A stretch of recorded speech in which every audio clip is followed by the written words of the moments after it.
This is why your physique looks average, because no one has ever taught you how to build the most attractive and dominating physique, the V taper. A V taper is when your shoulders are wide and your lats are wide, making your waist smaller. If you want wide shoulders and a big upper back and a small waist, watch this. Let me show you how to get it.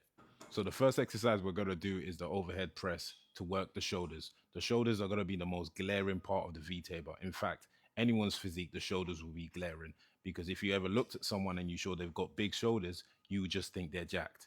So how I like to train the shoulders is by doing a seated overhead press, preferably a Smith machine seated overhead press. Why? Because it's more stable. You have one motion where you're moving, so that means you can exert yourself when training the shoulders. I typically put my seat on a 6 or a 7.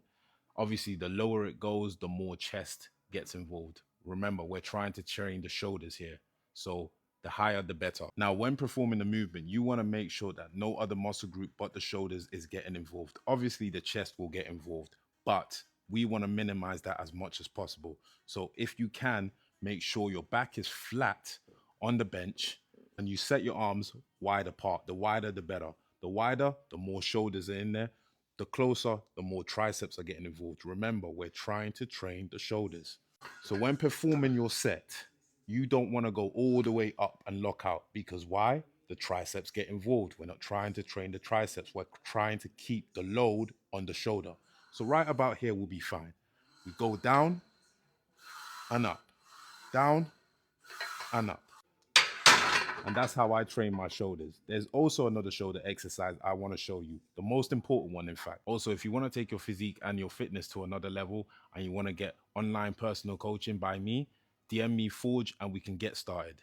So now we're going to perform a lateral raise, which targets the side delts, which gives you that capped look, making your shoulders wider. So there's several different ways of performing a lateral raise, whether you use a dumbbell, a cable, or a machine. I would prefer a more stable exercise like a machine over a dumbbell, because it moves in one motion and I can exert myself and train the muscle properly. But today we're going to use a cable with a seat, and I'm going to show you how to properly set it up. Now, what you want to do is raise the attachment up to hip height. The reason you want to do this is because it creates a better leverage for you to pull off, and it keeps the resistance on the shoulders. Now from here, all I do is lie on the bench, keep myself braced, keep my arms straight out, and pull up from there. This will seriously target the side delts. Now, if you've got cuffs, it's better to put cuffs on there so your grip isn't getting involved and you can train the shoulders properly. And now we come to the last body part to train, which is the lats. And I use a lat pull down to train this exercise. I'm going to show you how to do it properly though. So when training with a lat pull down, it will be best to use some straps. Reason for this is to stop your forearms from getting fatigued before your back, meaning you can train your back more optimally. But for this example, I'm not going to use it. So to create that V taper, there's only two grips on the lat pull down that you should do, which is the wide grip and the medium grip. The wide grip works the lower lats. The medium grips works the upper to mid lat. Now I'm going to show you how to perform a lat pull down properly. So what you do, you get into position, tuck yourself in, but you don't want to tuck yourself all the way in. The reason you don't want to tuck yourself all the way in is because it avoids you from doing this, which works more the rear delts than the lats.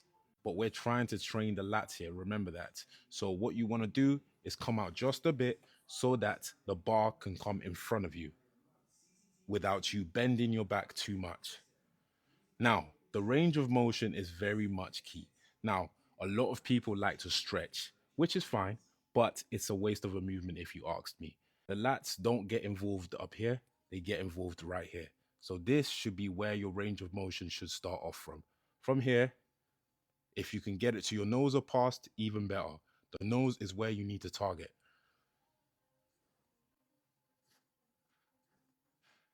And that will properly target your lats. It's also the same thing with the mid grip. Get into position, not too close. From here, this is the range of motion. and that's it. Now, how do we get that small waist? Now, because of your shoulders are wider and your lats are wider, it will create the illusion of a smaller waist. But sometimes this may not be the case due to the fact that you may have excess fat on your waist, just like I do. So, what you need to do is calorie deficit. A calorie deficit is just basically losing weight. And the simplest way I can explain it to you is just find out what your maintenance calories is and eat less than that. Meaning take away 200, 300, 400, maximum 500 for beginners. This will make sure that you lose weight while you're training for that V taper. Good luck and remember, DM me for coaching. See you later.